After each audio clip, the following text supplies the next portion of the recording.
everybody out there, and welcome to another exciting, fabulous episode of Terrorific Talk, the horror podcast that aims to answer the question, why horror, and why do we love horror so much? We have another awesome guest this evening. He will be coming on in about 15 minutes. His name is Ravenhart. He is a partnered Twitch streamer who loves horror games, and loves Silent Hills. So we will be talking with him about that here, as I said, in about 15 minutes. But first, I want to segue into a little segment called Brandy Recommends, where what I do is I recommend a horror film for people to watch, or a horror podcast, or a horror book. Anything horror related, I will recommend.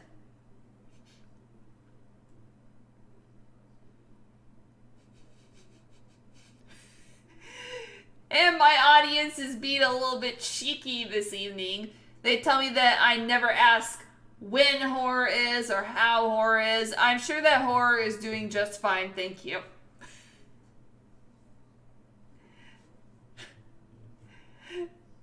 Alright, so let me go ahead and get into my recommendation of today. If you have the horror streaming service Shudder, this is where you will find this movie that I will just talk about today. It is called The Summer of '84. Now, The Summer of '84, it brings nothing really too new to the horror genre. It's pretty straightforward. The plot at times is pretty predictable, but if you're a fan of horror, and you're a fan of like the 80s style, and if you're a fan of such shows as Stranger Things, then I think that you would really like this film. So let me bring up a bit about Summer of '84.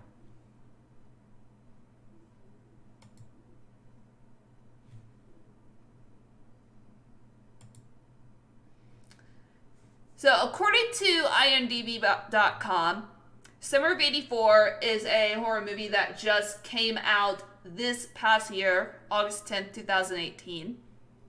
I said you can find it on Amazon Prime if you don't have Shudder, but the easiest place to find it would be Shudder.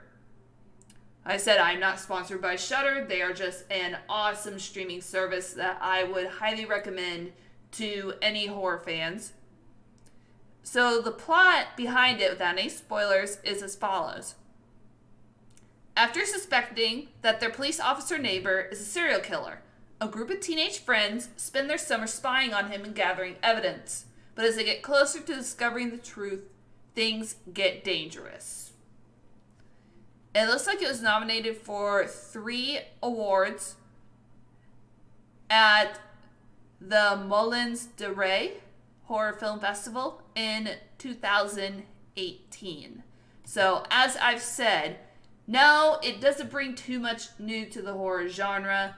No, it is a predictable type of horror film. But if you like the overall 80s vibe, and you liked shows like Stranger Things, then I think that you would enjoy this movie. Now, is it a movie that I would watch over and over and over again? No. I would not watch Summer of '84 over and over and over again. At most, I would probably watch it once more. But that's about it. But it was an enjoyable experience nonetheless.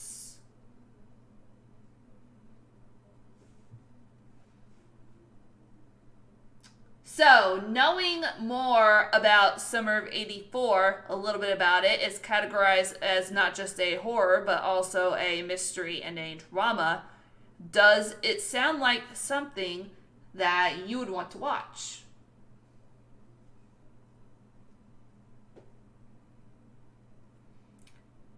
I saw that Silver Trigger said that his curiosity was piqued.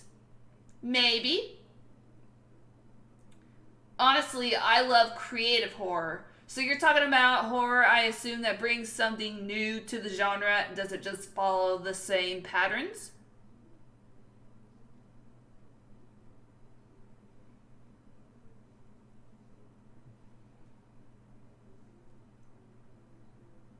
So Dan says, I watch anything. So yeah. I didn't ignore you. I chose to answer you second. It sounds like any run-of-the-mill horror movie. Like I said, Zaho, to be fair, yes, it doesn't bring much new to the genre. I more recommend it for the atmosphere and the vibe than anything else. Like, if you watched Stranger Things and you liked it, then I would give Summer of '84 a try. If you're not really a big fan of Stranger Things, then I don't think that you will like Summer of '84 all too much.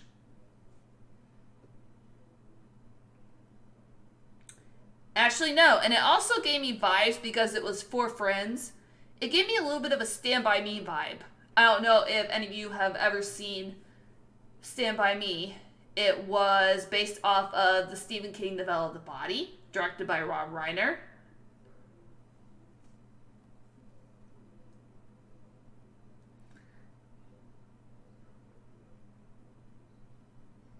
Oh my god, are you serious?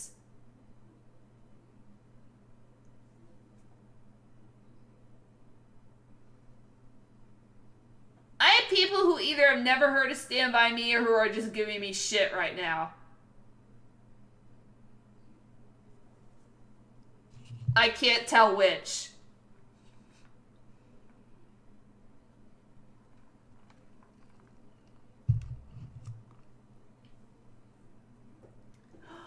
Ravenhart! Hi!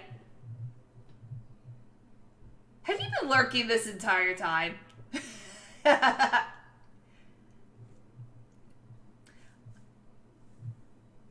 Dun dun dun. Well, ladies and gentlemen, we have our guest in our text chat. Yeah, you sneaky W, and who we will be calling here in just a few minutes, so you'll be able to see him if you're watching this on video, or hear him if you are listening to the audio portion.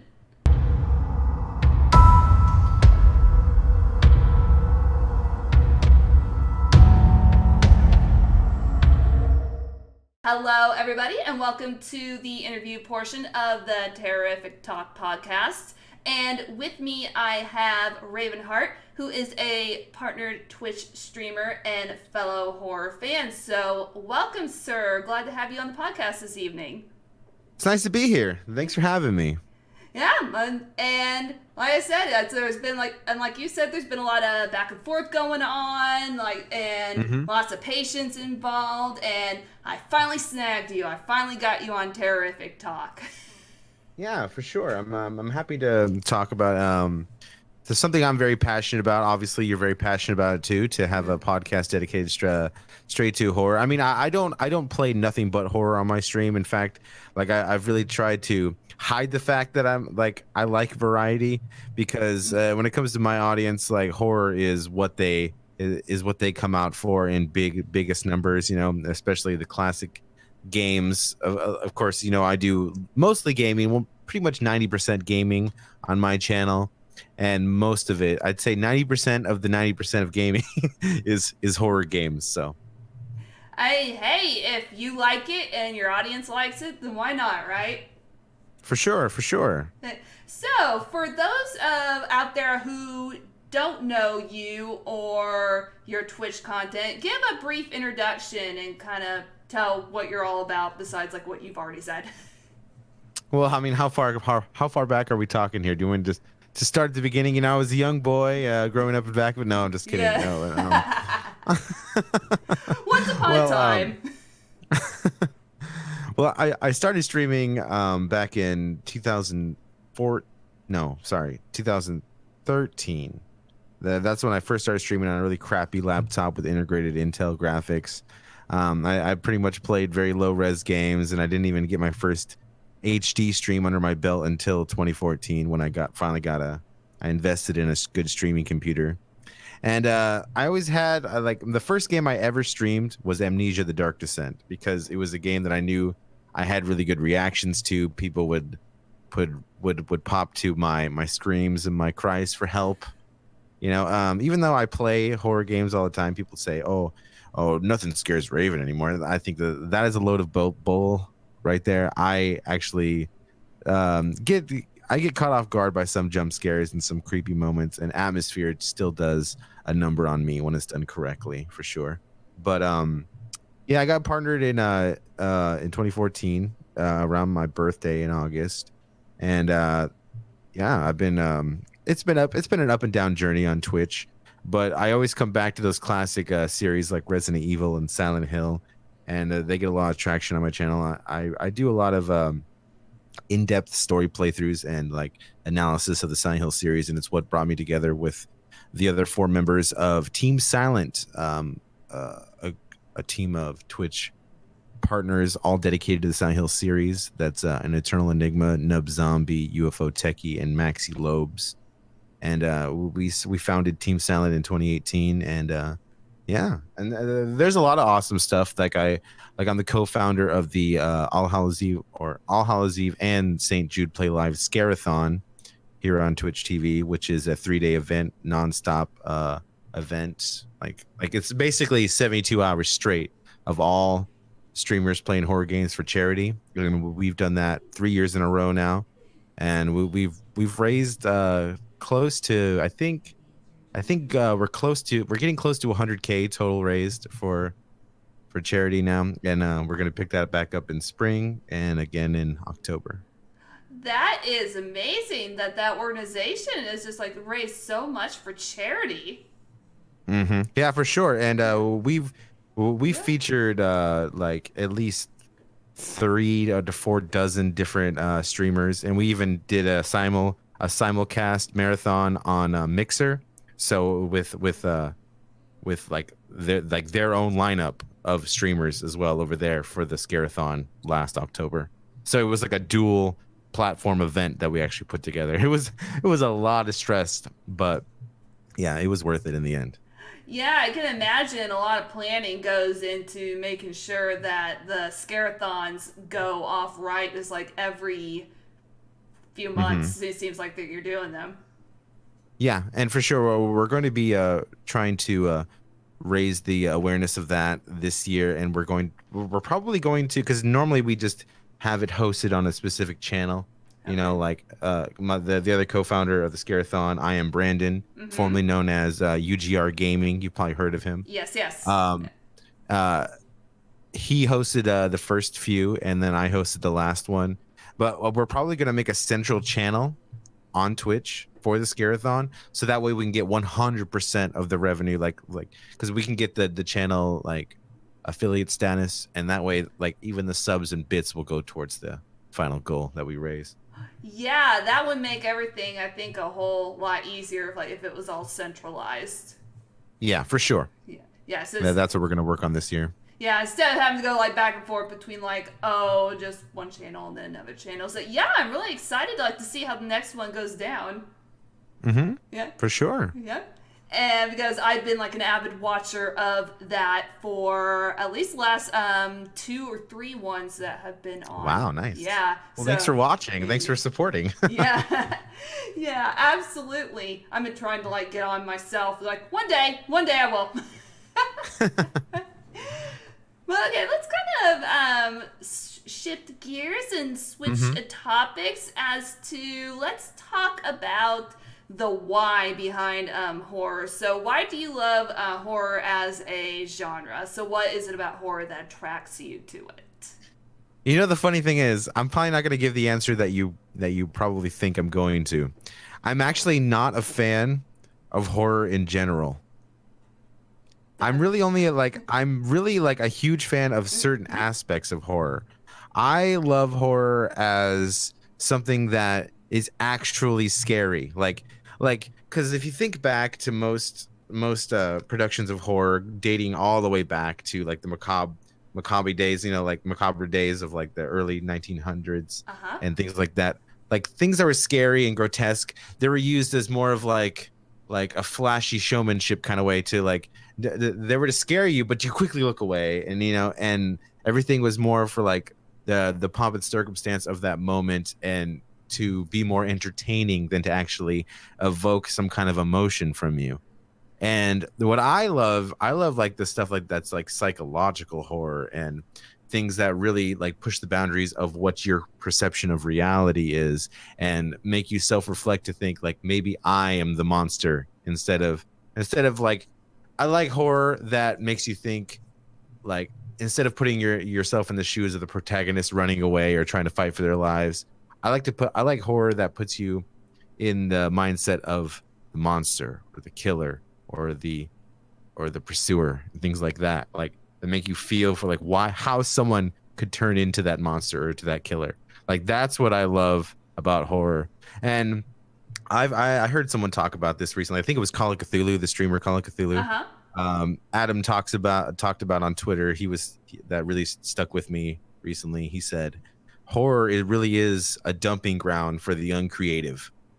And if you and it's very easy to see when you look at the long list of movies and TV shows and TV series and one shot this, one shot that. It's all very seldom is it highly reviewed. It's mostly just like really bad stuff. And some of it can be fun. It can be fun, there's lots of fun horror stuff, like Friday the 13th and like Freddy Krueger Uh-huh. and Halloween. It's stuff that's like you go to see with your girlfriend in the movies, you know what I mean? And she goes, and she cuddles up next to you, and maybe you'll get lucky later, Ding! it, it, it's the kind of horror you're most susceptible to in the mainstream media. And it's kind of a shame because horror can be used as a vehicle to really like make you think about like life and make you think about your interactions with other people and make you think about how someone could become something. It's why I think the unspoken horror of today's like mainstream media are things like crime dramas and like murder documentaries and stuff like that. If you watch stuff like that, the real stuff, that's really scary. That's scarier than any stupid movie coming out like The Nun or something, like that jump scare type culture. Like it gets a little stale, and it has gotten stale over the last couple decades, in my opinion. But there are still some diamonds in the rough that belong up there amongst some of the best stuff in cinema or gaming or TV, stuff like that. Oh, what So was yeah, it's kind of a different answer than you were expecting, I'm sure. No, I actually, because I tend to be like, horror has a really big umbrella of like types of horror under it, and psychological horror to me I feel is just as valid as say like the gore horror, the ones that have like a lot of blood and guts like Hmm. associated with them. So yeah, it's like actually it's not a what was it a weird answer at all because I've had guests come on here that say, "Hey, yeah, I like psychological horror, the type that makes you think was really about just like really who are we as people." And how you can affect people and how people can be turned into like that monster or to that killer. Exactly. Yeah. So you mentioned there are still a few diamonds in the rough as far as horror goes today. Could you give some examples of those? Well, I probably haven't seen like a really good horror movie in a long time. But I'd say that there's some movies that definitely left an impact on me within the last, I'd say 15, 20 years. And that was definitely The Ring, the original Ring. And just something about watching that video. It really wasn't like the movie or the moments where she's coming out of the TV that really got me. It was the imagery, that flash imagery that you see in that movie that's just so strange. It really makes you think like how could something like this be created? And it really that's what it was, that video. And and I actually really love that kind of that kind of horror today. Like you see a lot of these YouTube videos that are really creepy. Like there's this channel called Channel 58 on YouTube, and they make these random videos about like systems being like a station being taken, TV station being taken over by a crazy message or video, and it's just it really just makes your spine tingle and makes the hairs on your arms raise up. Like just really creepy stuff. I like presentations like that where it's just outside the box and scary. But there are some other ones that are like kind of more thriller than horror. Stuff like Jacob's Ladder is also a really good like thriller movie that really stuck with me over the years. And there's a few more too. Like, believe it or not, I think the original like Scream movies, that was the pinnacle of that type of horror. Like, and it was so self-aware at the same time of how over the top it was, and it still it capitalized on it really well. Like a lot of people look back at Scream and stuff like that, like are like, oh, you know, the stupid mask, and they think scary movie. Now what's up and stuff, you know? Yeah. But Scream, like it really was the peak of that kind of thriller horror, you know. And I think the best part of that series was the phone call, you know, do you like scary movies? You know, it's just like the voice on the other end. Who could it be? You know, and then it turns out to be her friends, of course. You know, like the stalkers, and the person you think is your friend is really your stalker. You know, that is something very real. You know, a lot of times when someone is hurt or killed or stalked in real life, it's very, very common that it is someone close to them. That's what I like stuff that kind of reflects real life but also takes it to another level. So you're more of a fan of the horror grounded in realism as opposed to like the supernatural aspects with ghosts and things like that in it. Yeah. Well, Ghost is a different thing. I think that there are some movies like I think the Supernatural. Oh no, it's not. Is it Supernatural? The movies about the poltergeist. Is that what it's called? It's like the footage, like the footage version. Is found footage Paranormal Activity? Paranormal Activity. That's something supernatural. I'm like, isn't that a stupid like GW series? Anyway, Paranormal Activity. Sorry, I'm a little off right now. When you want to talk about movies, and I'm more of a gaming head. You know what I mean? So I have all these game stuff in my head. So I gotta orient myself here. But yeah, Paranormal Activity was even though that genre has gone away like pretty fast. You know, there's been a million movies just like that. But Paranormal Activity really does make you think, like, because it felt so real, you know, and it felt like, because you've seen all these YouTube videos of like, oh, my haunted kitchen. You see all the doors and the cupboards flying open and the chairs and stuff. And it's like, okay, all right, somebody rigged up their kitchen all really good for this, you know.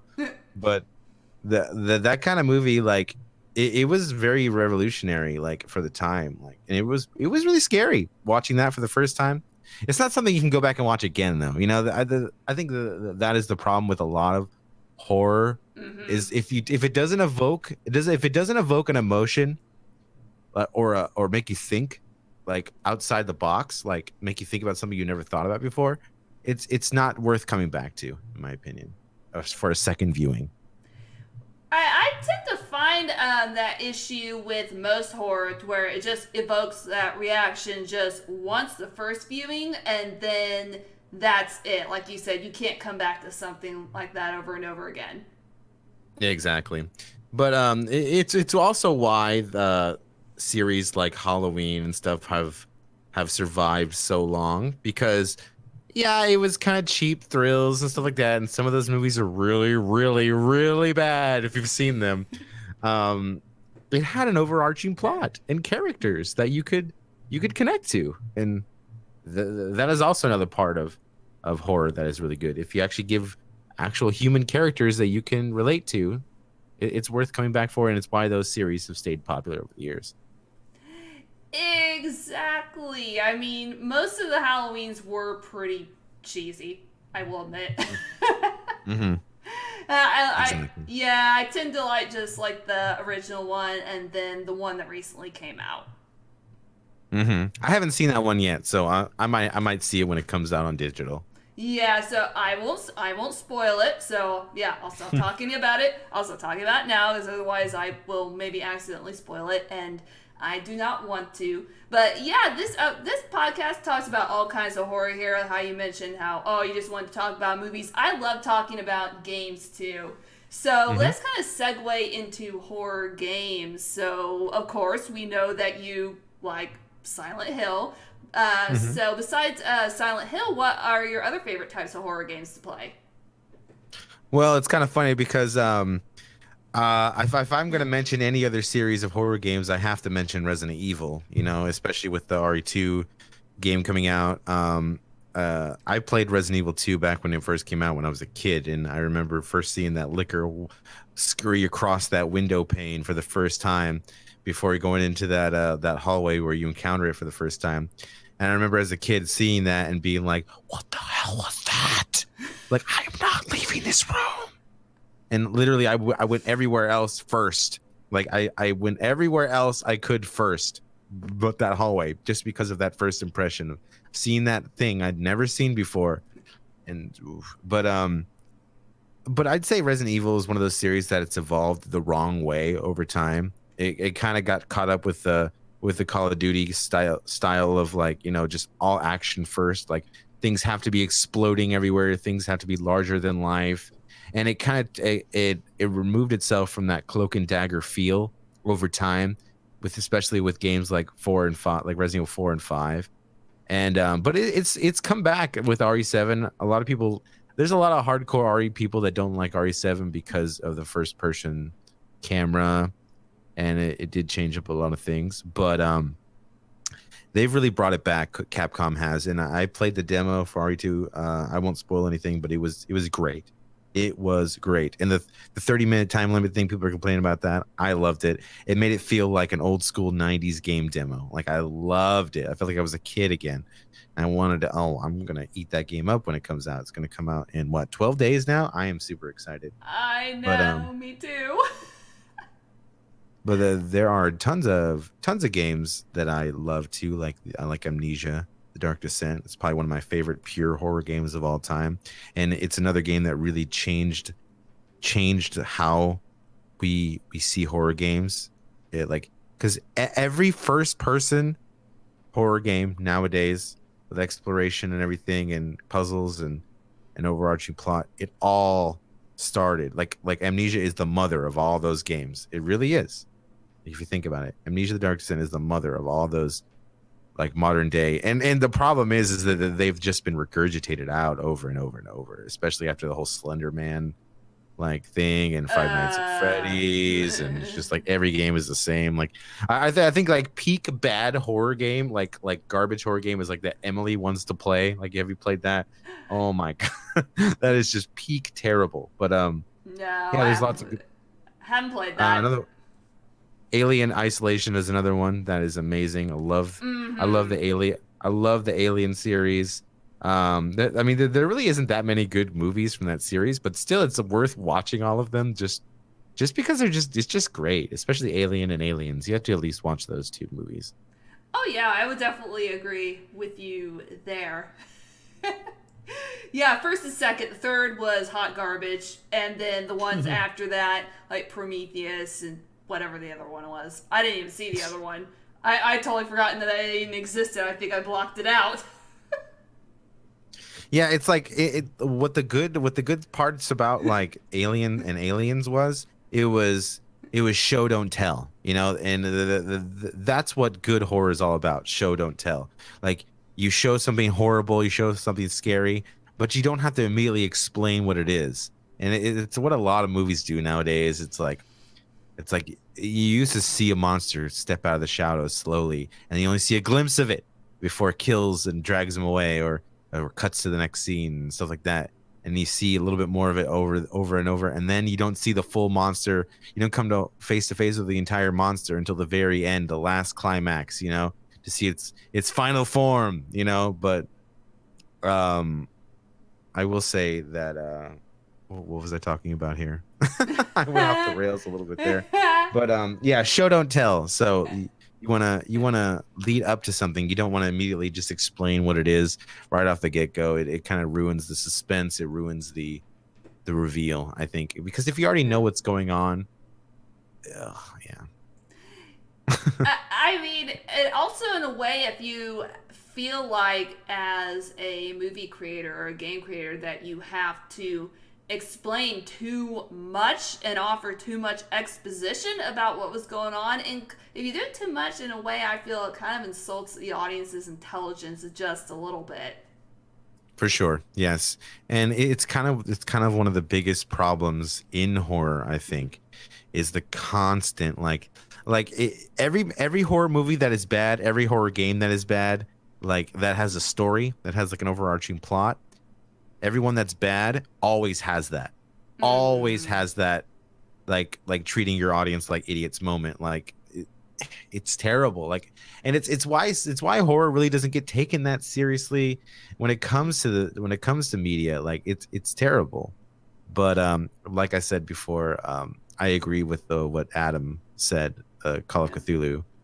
He said like it's a dumping ground often for bad ideas and like uninspired work. And gaming is no different, to be honest. If anything, Yeah. gaming is even worse when it comes to that. Like, but I would say horror for gaming, like it just needs more people. Like it needs more people to appreciate what's right and what's good and what's actually like worth trying to entertain other people with. And it's what's one of the reasons why I formed Team Silent, because Silent Hill is one of those series that is completely surrounded by misinformation and people inserting their own opinions and their own ideas into it and trying to sell it as fact.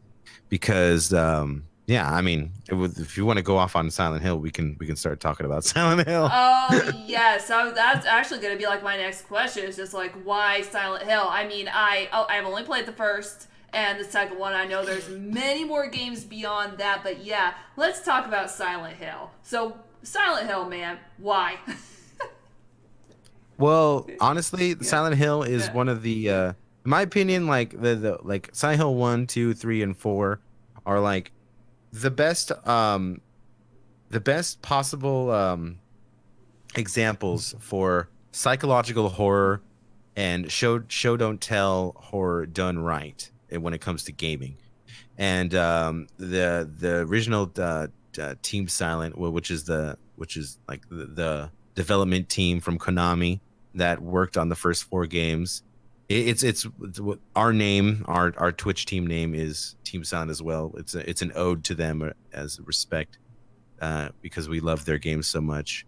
And they developed the first four games and disbanded shortly after, and we got a bunch of hit and miss games after that, unfortunately, because the worst part about the Silent Hill series is that it's tied to Konami, and I'm not sure how familiar you or your audience are with Konami as a company, but Yeah, we're pretty familiar. It's pretty much every so often it's hashtag fuck Konami like in our chat because we just get so yeah, mad there at you them go. sometimes.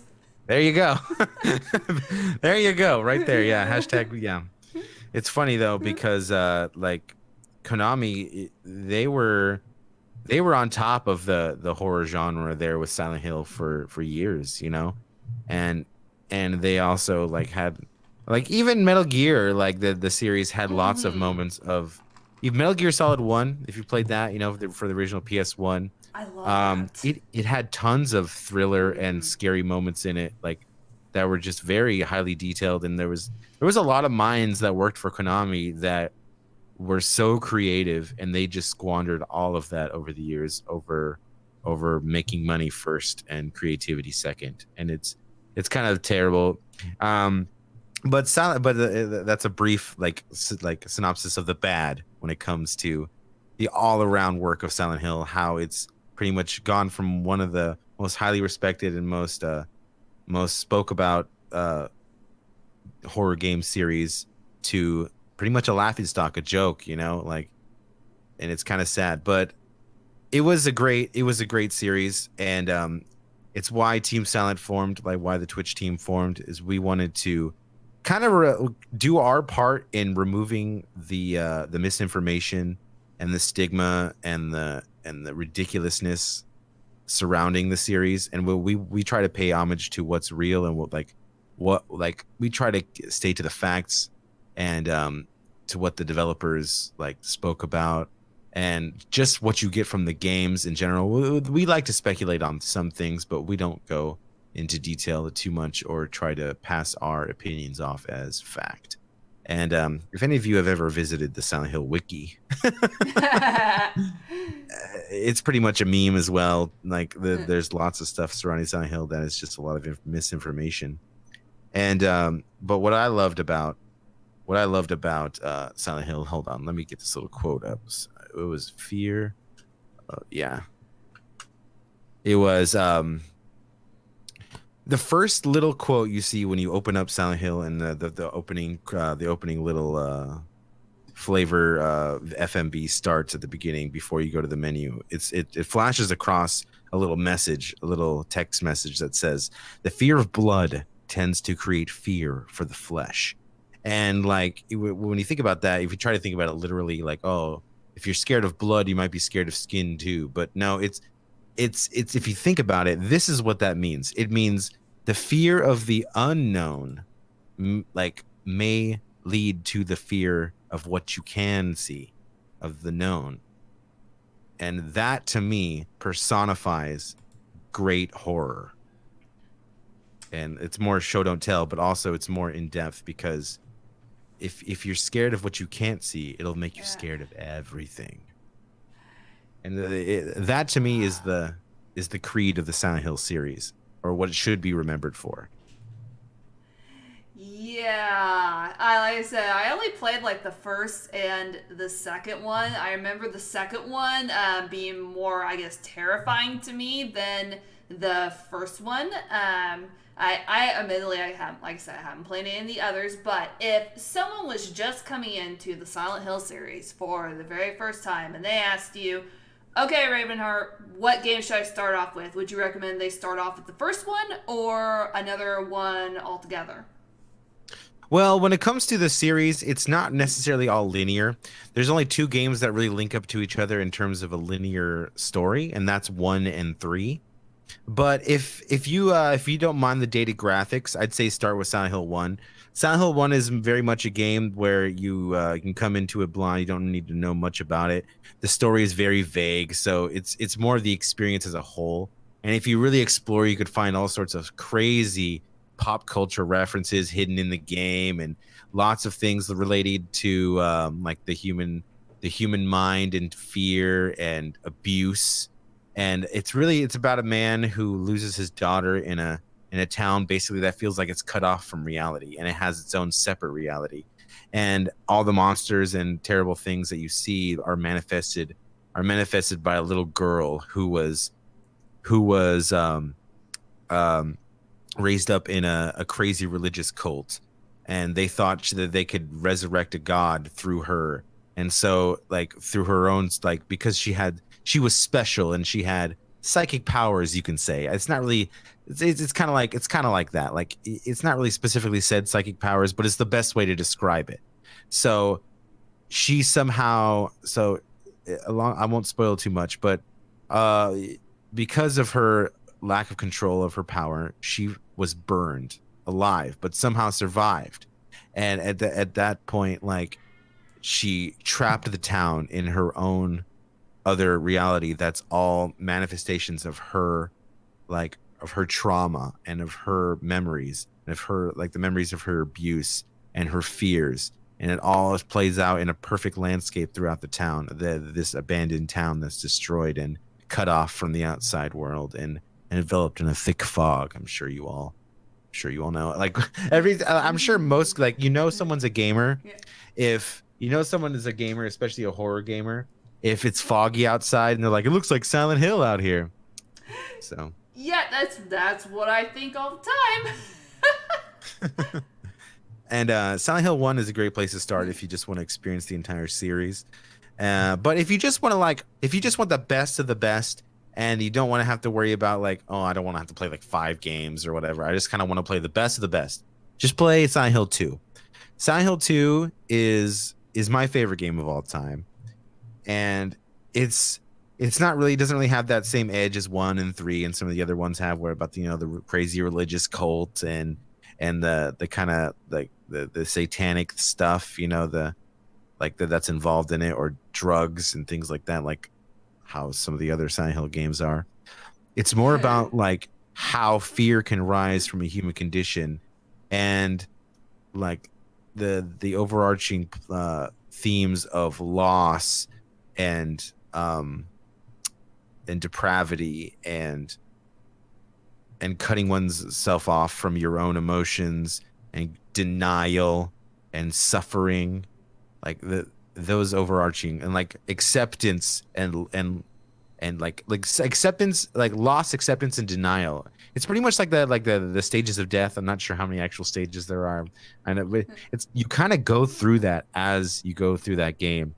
And the main character is he's such an everyman, you know, James Sunderland, like he's such an everyman, and by the end he becomes a completely different person. It's like I said, you find out how a man can become a monster, like and he's paired off with one of the most iconic horror antagonists, Pyramid Head, you know.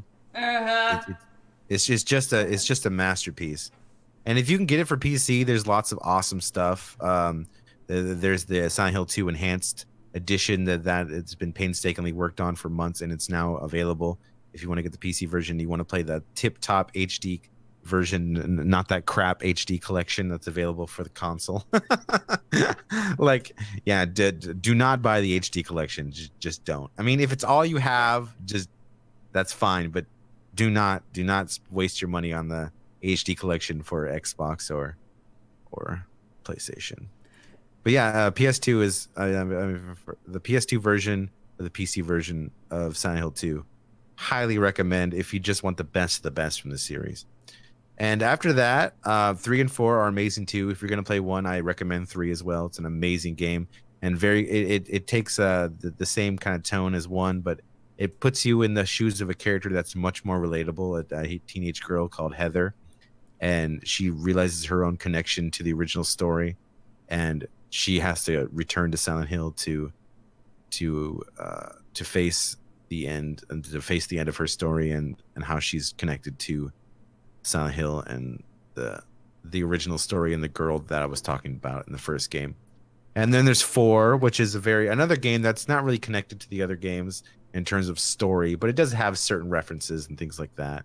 Mostly just names and locations, but it's another awesome game because the main character is so bland in 4 and so so forgettable, but the main antagonist, Walter Sullivan, that is his game. Like, he's really like the main character of the game, the main bad guy, Walter Sullivan, and you learn about how he's trapped this man Henry Townsend inside. He's trapped this man Henry Townsend inside of his own apartment, who Walter Sullivan believes is his mother's womb, and he's trying to create another world much like Silent Hill inside that room, and has to sacrifice people to make that happen. And it's a really cool game. Like, it's probably, in terms of like raw scares, it scared me the most the first time I played it, Silent Hill 4. And after that, it's kind of a mixed bag. You have Origins, which was it's just a boring game, and it's uninspired, and it's a makeshift prequel to Silent Hill 1 that doesn't really go over very well. It's not really that fun to play. Forced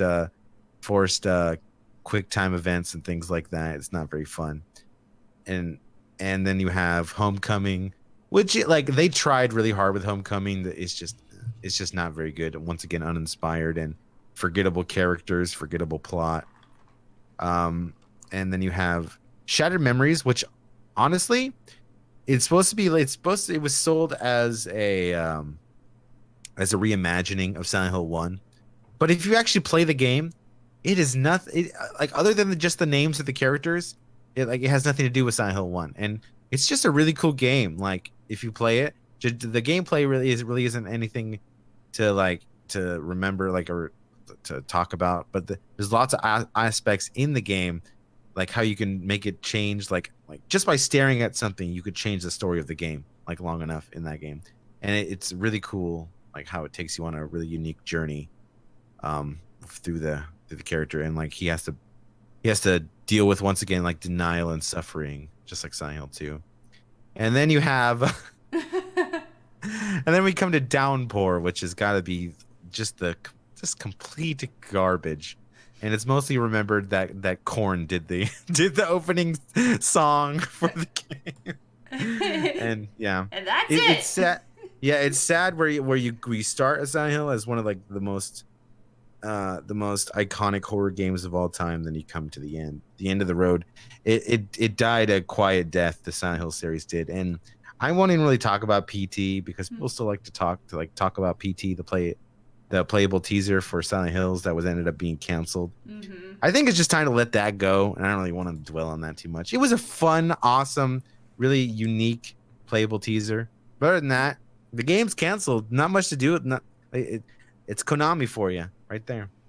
But yeah, the Silent Hill series is very important to me. I could talk all day about the tropes and the characters and the story and how it relates to real life people and like the human condition. And that's pretty much what a lot of my streams are dedicated to. Oh, when were you? What was your first experience with the Silent Hill series? So, did you start with the first one? Was that your entry into the whole like franchise? Actually, I was talking about Metal Gear earlier. My greatest hits Metal Gear Solid disc came with a demo for Silent Hill 1. And that was the first time I ever experienced it, and it scared the shit out of me when I was a kid. Sorry. No, you cuss. That's fine. It scared me a lot, and I eventually got a copy of it when in 2000, and it took me a long time to beat it because I got stuck on a few things here and there. And I did play beat it all the way, and I loved it. But it did come. I also played 2, of course, the years later, but that came out. Uh-huh. And I played a little bit of 3 and a little bit of 4, but I never finished them. And because I was going through a lot of stuff back then, I didn't really have access to gaming all the time. I kind of went through a big gaming drought there around that time, mid early 2000s, like 2005, 2006. I didn't really have a lot of access to gaming or time to do it because I was just working and lost to family stuff. But my reemergence into the gaming scene when I came back to YouTube and Twitch and things like that, it's when I really started exploring the series and really got time to sit down and go through it. And I've played hundreds of hours of all those games and pretty much gotten every ending to every game, explored every single thing, and done in-depth analysis of all the games in the entire series, even the bad ones. So yeah. Because, yeah, even with the games that we might think, oh god, these are awful, I'm sure there's someone out there that likes them. I don't know why. Yeah, and I don't have anything. That's one thing I get accused of a lot is you don't let people enjoy things, Raven. And I don't really think that. I think people should enjoy whatever they like. And I have nothing against people enjoying what they like, if you like all the silly stuff, if you like the jump out from around the corner, oh no, if you like that kind of stuff in horror, that's perfectly fine. And it's honestly people like that keep the genre alive, if you think about it. It's the people that like the simple scares and they like the they like going to the movies with their girlfriend, you know what I mean, when she goes and grabs yeah going over this. It's the people like that, the people that like the simple things that really do keep the genre alive. So we have to thank them. We have to thank them for being interested. You can't always have the in-depth conversations about horror, and that's fine. But sometimes it's worth having. Absolutely. I mean, like I said, there's all sorts of different kinds of horror, as we talked about earlier, and some is just is just there strictly for the jump scares, and there's really nothing more to it. And then other times you get into, what we're having, these really kind of in-depth conversations about it. And, yeah, I like those. I like the latter. Mm-hmm. I really do like the latter. And What? oh, go So ahead. what about you? Well, what do you like about what you said you played 1 and 2? What did you like most about those games? It's been such a long time since I played one that I played like when it first came out, and I think that was the. I don't even remember finishing it, not because I thought it was bad, but because life happened. And then what I just remembered the most about two was the atmosphere. Atmosphere is what really attracts me to horror to begin with, and is Yeah. the atmosphere of that game is just what really got to me, and the horrors that the main character like had to go through, and just working, like I said, through his like the way that he treated his wife, treated people in his life, and just is almost just like a really sick, messed up psychotherapy session. Yeah. Yeah. Yeah. If you think about it, yeah, Yeah. you're kind of right. It is the main character's Yeah. like Yeah. his journey to Yeah. acceptance, his journey to the truth, like of what happens. And in Silent Hill 2, you have a lot of iconic imagery and a lot of iconic stuff that really makes Silent Hill 2 super unique amongst the entire series. And like in Silent Hill 1, you have the other world, where like you trigger an event and everything becomes this crazy industrial horror landscape where everything like the normal floor is turned to this crazy like wire fencing and everything's becomes metallic and rusted and destroyed, and it looks like an entire like you live in a weird cage, rusted cage world now. And but Silent Hill 2 is very much the opposite, where the other world is the real world, the real version of it, where the first, like upon first coming to a certain area, the main character James will see everything as run down and old, but not really like other than when like monsters are present and everything. It looks kind of normal, like a lived-in area that is abandoned, but once it makes that transition to over to like another state of it, you see like how destroyed it really is. Like at the end, I won't spoil too much for anybody who hasn't played Silent Hill 2, but there is one area where you go to a hotel at the very end of the game, and when you first come to the hotel, like I said, it looks like a regular hotel, that is abandoned and like worn in and old, but everything seems like a normal hotel. But then once you trigger a certain event, you see what it really actually was. It's a burned out hollow husk of a building that's all rotted and destroyed and burned out and blackened, and everything's molded, and there's water everywhere. There's a flood at the basement that's flooded, and there's this creepy music, like it sounds like just droning in the background. And it's another thing about the Silent Hill series it's really remembered for is its soundtracks.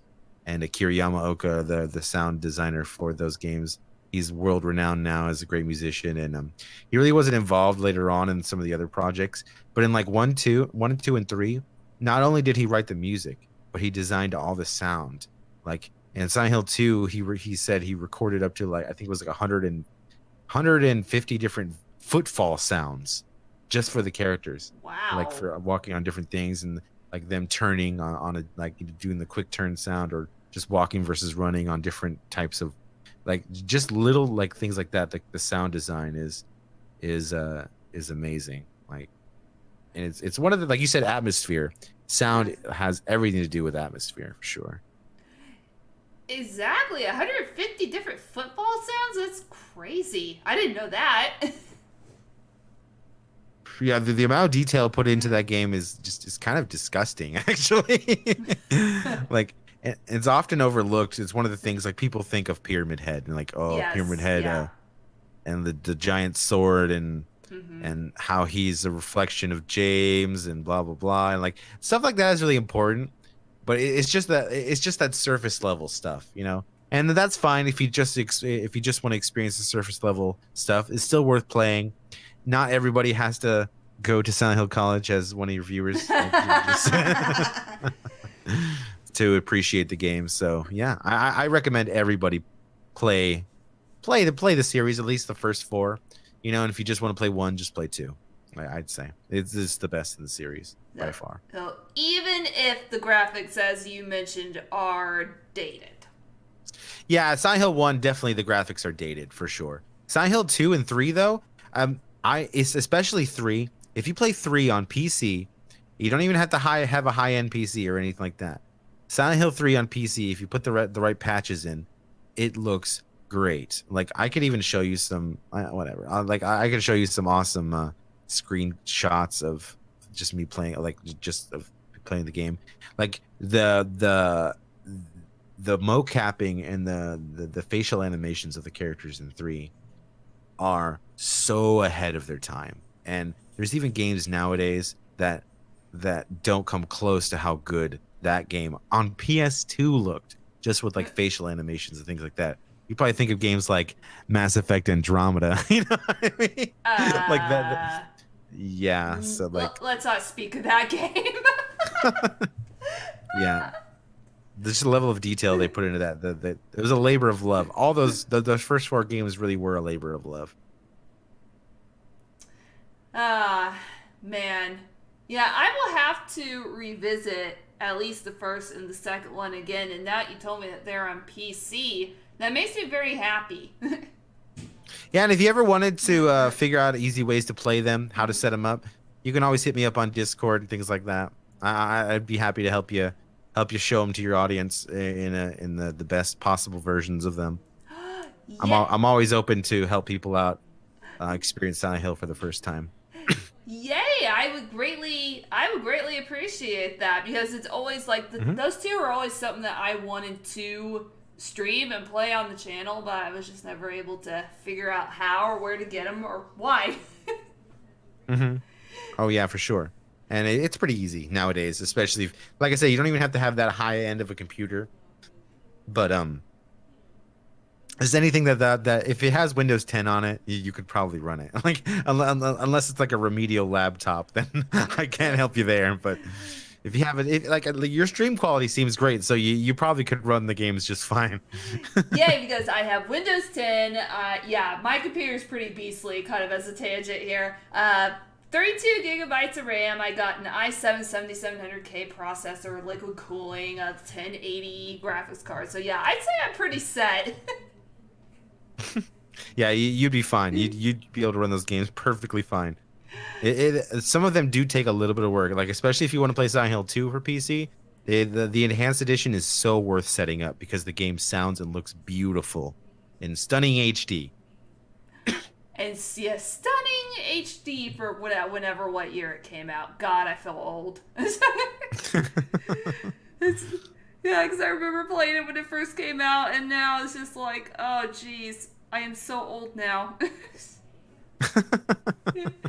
Yeah, you date yourself a little bit. Where you're like, I remember Silent Hill 1. I'm like, yeah. Oh, damn. It's like, no, I don't. I don't remember that game at all, because it just reminds me of...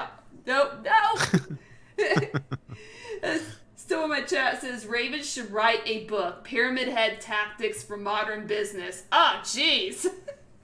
You know, if you want to hear the real, nuts and bolts get ripped out of Silent Hill, like over a long form style, like stream, like beginning to end of the game, like I have some other people that I could recommend you guys to at the end of the stream, if at the end of the podcast, if you want me to do some recommendations for anybody for streams to watch or anything like that. I like everybody on my team, of course, and things like that. And yeah.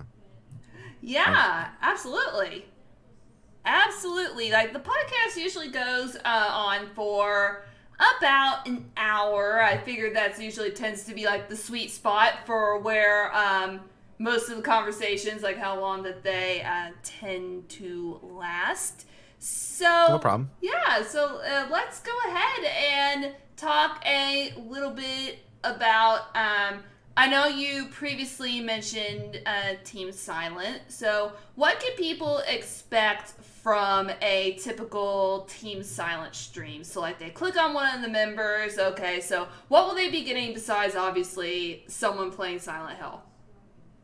Well, what you'll get, when we have a few different kinds of streams that we do. We've gone through every single game in a group setting where all 5 of us come together and we one of us plays and we all do commentary and have very, very in-depth back and forth discussions about every little fine detail about the games, the characters, the surroundings, the development, fun little stuff, even breaking the game, showing like little speedrun tactics and stuff.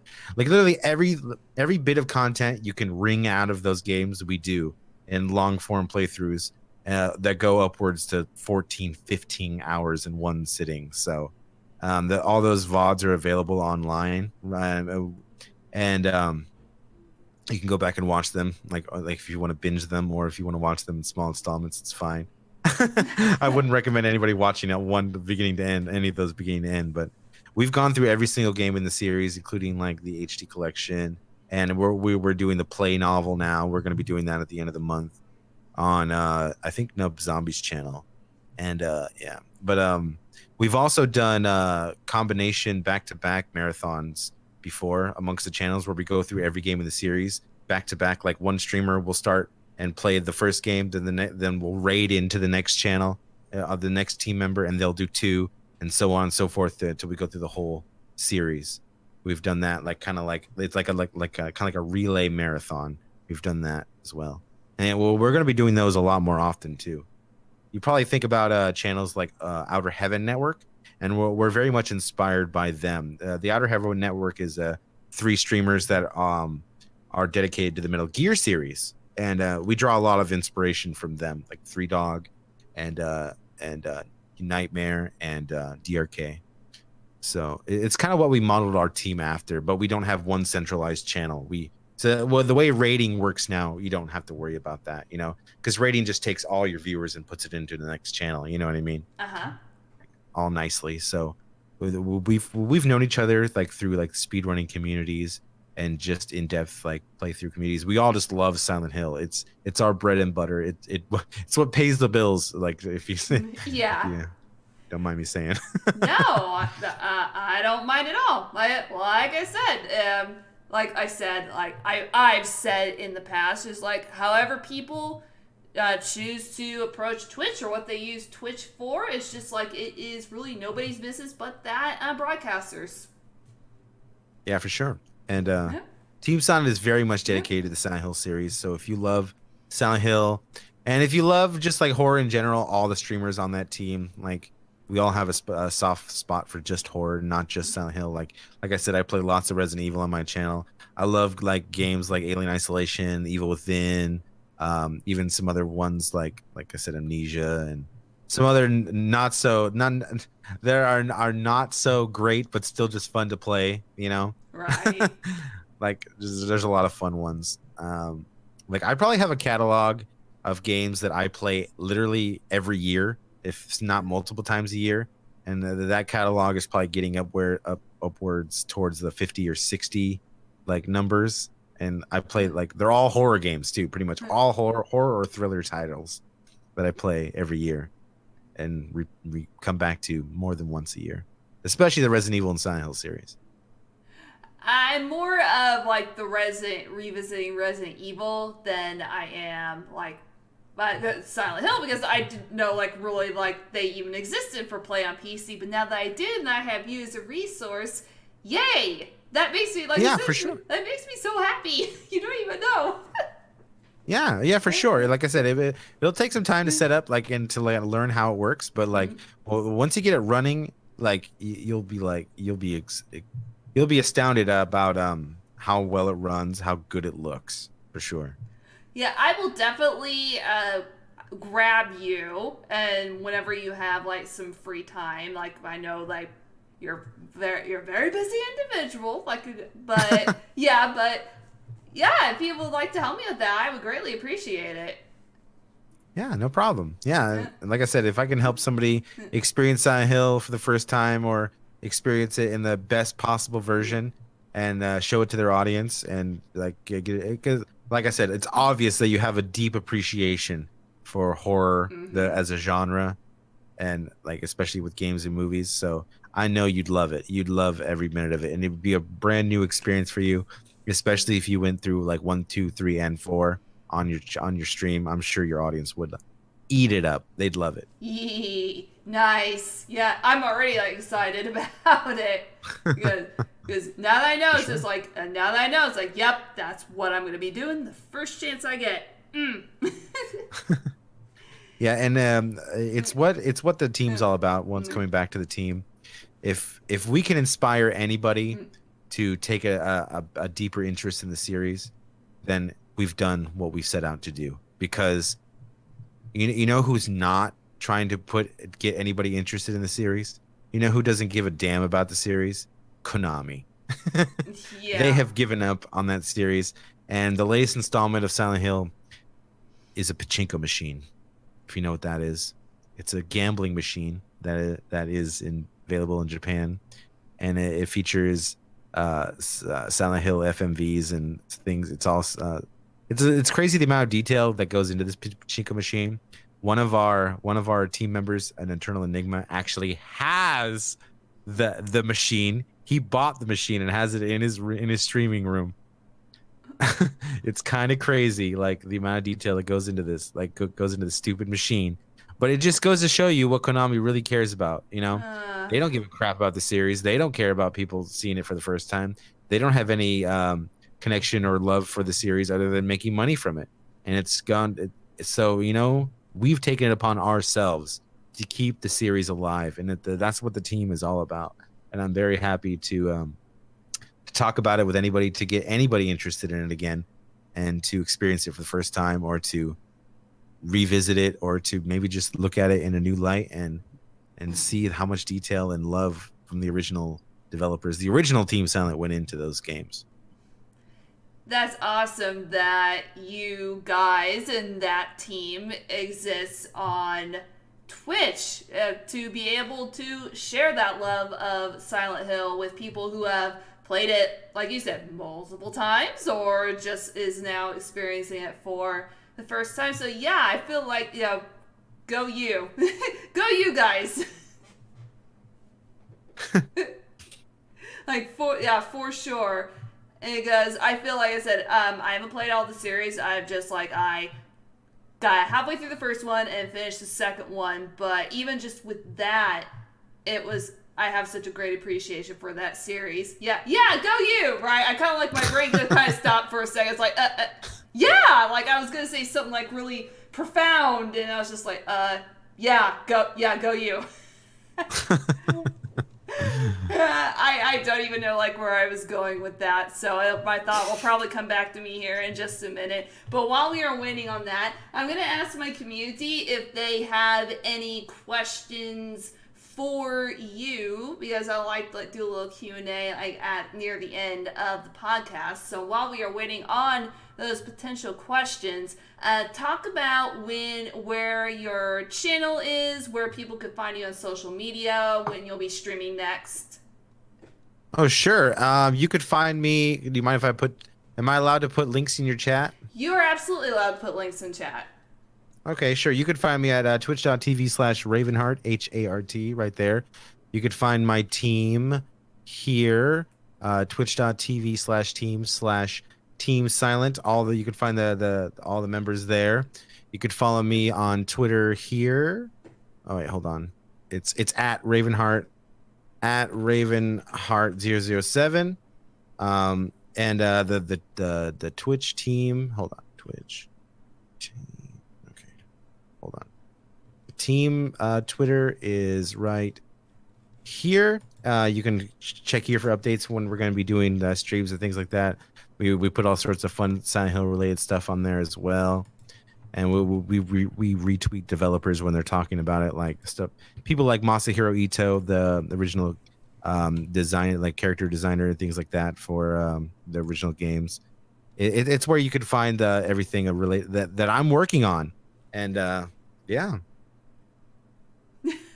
What if James Bond went to Silent Hill? What kind of a question is that?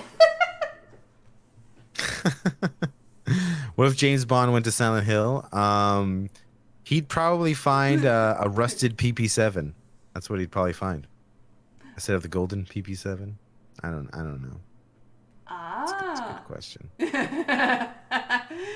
Bond villains are always known for having a lot of character and a really unique look. So it'd be crazy to see what a Bond villain coming out of Silent Hill would look like. That would be wow. That sounds scary as hell, to be honest. I don't even want to think about that. Now that I'm thinking about it, it seemed like kind of a weird question at first, and I was just like, like you have me thinking, like, yeah, no. All right, let me go up and make sure that I haven't missed any other questions. If you guys have any questions or for me, go right ahead. Whether it's Silent Hill related or just my channel related or horror in general, go right ahead. I got a little bit of time here. I tend to talk to people and blather at them, so that's why I try to make a Terrorific talk cut off at about the hour mark or maybe a little bit before, because you'll have me blathering otherwise. I can kind of go on and on and on, which I probably have already. Well, that's what a podcast is for. I mean, talking. Oh. For sure. Oh, God. Yeah, everybody has to ask, every new podcast gets this question. So, it's not even horror related, but Dan wants to know, is Die Hard a Christmas movie? Oh, Jesus Christ. Is Die Hard a Christmas movie? Not only do I believe that Die Hard is a Christmas movie, it is the best Christmas movie. Thank you. The best. The best. In fact, I watched it on Christmas. Thank you very much. Yippee-ki-yay, motherfucker. I have a machine gun. Ho, ho, ho. Thank you. And Die Hard, the Die Hard series is a thriller movie at its heart too. If you think about it, especially the first one. Mm-hmm. Just think about John McClane sneaking around through the building, through the Nakatomi building, and worrying about what's around the corner, hiding and running and fighting as he can. That is the core of every good survival horror video game. Yep, and it had a good villain, Hans Gruber. Exactly. Oh, yeah. Yeah, can't forget him. Of course. Yeah. Oh, Silver, you can disagree it's a Christmas movie all you want, but Raven says it is, and so that's the final word on it. Another good Christmas movie is Jingle All the Way. I love that movie. It's okay. I just love Arnold. Okay, what can I say? Oh, that movie's funny. Terrific talk, where we end up talking about Christmas movies. Are you gonna ask me if I like pineapple on pizza next? Yeah. Okay, well you brought it up, so now you have to answer. Oh God, it. No, I'm not even. I cannot. No, not even. We're not going down this road. Okay, no, not answering that. Sorry, it's a trap. It's a trap. It is a trap. You know what I like on pizza? I like pepperoni and cheese. Okay, there you go. Okay, that's a fair answer, but you can only blame yourself for bringing up that pineapple in the avenue. I guess, yeah, I have myself to blame. Damn it. Yeah, because I'm not the one that asked it. And they said, yeah, we're just joshing you, we're giving you crap. So yeah, I don't think he's offended. That's it. I'm leaving forever. Goodbye. I'm out of here. All right, so pizza questions notwithstanding. Let's see here. Well, he's not going to tell you. Case closed. I don't see any other questions in chat. The world does not need to know, okay? Even if he brought it up, the world does not need to know about the pineapple. The world may never know. Ah, yes. So I think this would be a good spot to end the podcast for tonight. Wait, one more question. My community has a habit of doing this. They say, we're going to end, and then they look for tactics to keep my guests here longer. So here's another question for you about a video game. Silver wants to know, have you played White Day, A Labyrinth Named School, original and or remake? White Day, I actually have not played those. Hold on. Let me look it up and see if I know what you white day. Hold on, let me see. Oh, okay. So this is like kind of a Japanese style horror, I'd say. I've never played this. No, I'm looking at probably the remake for PS4 that just came out. No, I've never played that. I'm actually really very interested in Japanese style horror because it's very good at doing the show don't tell style horror. It's not really like it's not inspired by any kind of Western tropes and things like that, and it's why I have a deep appreciation for it. And Western horror has kind of taken it and bastardized it, especially with, like I said, The Ring was probably the best version of that when it came over to the U.S., but it eventually got bastardized as well in the sequels and blah blah blah. And they even made fun of that in one of the scary movies as well. Mm-hmm. I do like that kind of horror. Like there's lots of interesting games that come out of that kind of horror, like Fatal Frame and Rule of Rose, and there's just a lot if you think about it, and there's a lot of Western style horrors that have been inspired by Japanese horror as well too, and there's even ones that are kind of cheap, that are kind of bad stuff like Corpse Party. It's kind of like ugh, it's more like an anime, like a horror anime than a game, in my opinion.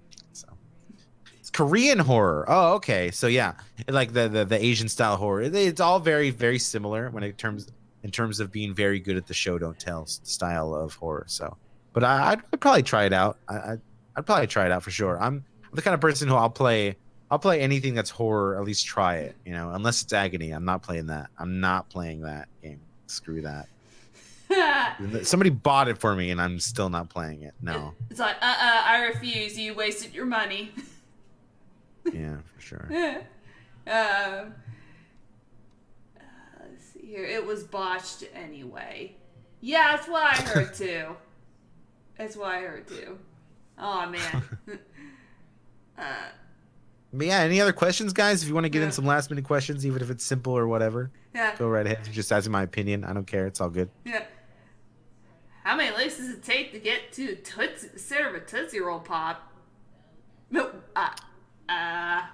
237, I think, is because someone scientifically tested it one time. Yeah, they actually tested this. If you're literally just gonna lick it over and over and over, your tongue is gonna be raw by the time you get there. I'm just gonna say that. All right.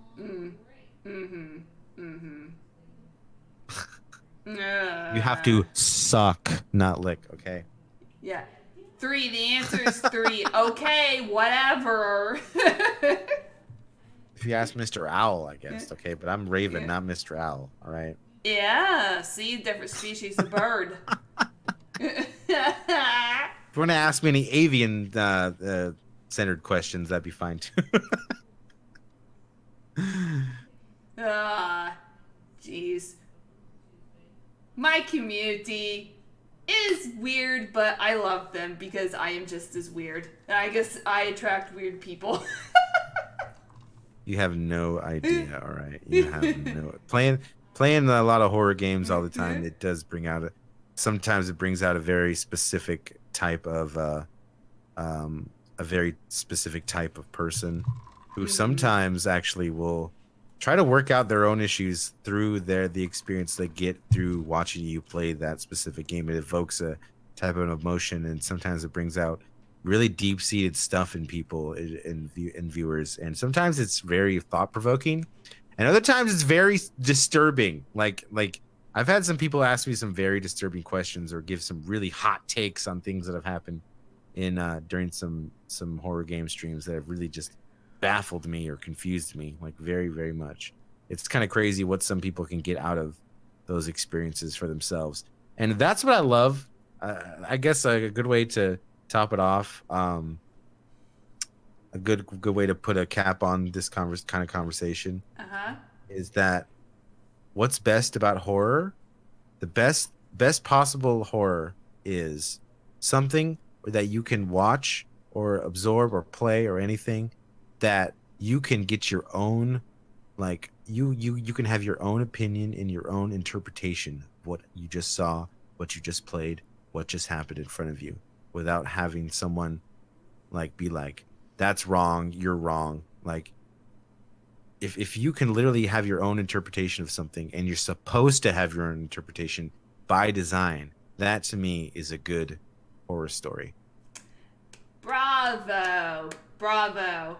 Those are just some great ending parting words, and I feel that this would be a perfect spot to now officially end this episode of Terrorific Talk. So once again, Ravenhart, thank you so much for taking time out of your evening to come on and talk with me about horror and horror games and horror related things. I greatly appreciate it. It was a pleasure. And like I said, hit me up anytime if you want to help setting up those games, for sure. Thanks for having me on. Yeah, you will probably see a message from me tomorrow saying, yeah, when you have time, help me. Because I like to try and get a jump on things like pretty quick. But yeah, so I will definitely be talking to you soon in that case. For sure. Yeah. I'll talk to you real soon. Thanks for having me on again. Yes, absolutely. And I will catch you later, sir. Have a good one. Take it easy. You too. Bye-bye.